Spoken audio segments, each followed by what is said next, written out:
I'm Greg Zanis, inventor of DreamCar123.com, and we're talking about the moon here in this painting and its relation to the Earth and how we would like to build colony buildings on the moon.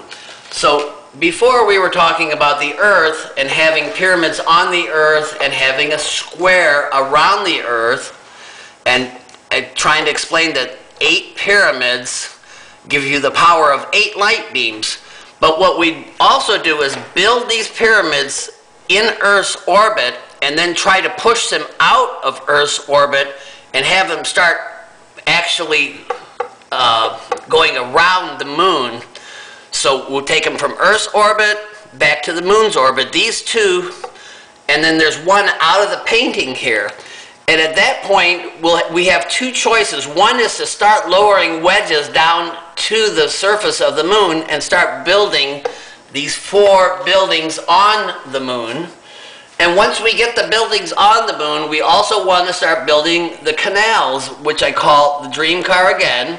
We'll start going back and forth on the moon. And this one in particular is blue because we need to transfer water to the moon since there isn't any water there now. Once we get it there, we would also like to do some experimental crops. We believe that something like mushrooms would grow without oxygen. It's vital that we find something that we can start feeding our livestock, and colonizing the moon in this manner wouldn't actually be building on the moon, but we'd be transferring our wedges from Earth to the moon. Once we get our first building on the moon, we've got our own total living space. We'll have plants and animals and water, and of course sunlight is necessary. The moon will have that. And this is part of our building project. Our first step is, of course, to build the pyramid buildings floating around Earth. And once we've accomplished that, then we're going to start going to other solar systems. But to do that, we need to first get our solar system under harness, so we've got a huge mega beam to be able to shoot out into deep space.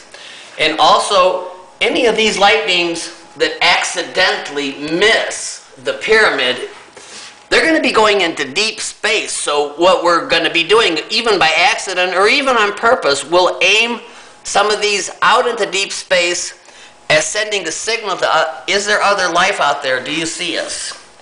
And I'm Greg Zanis talking about this painting. You can also see that painting on the internet.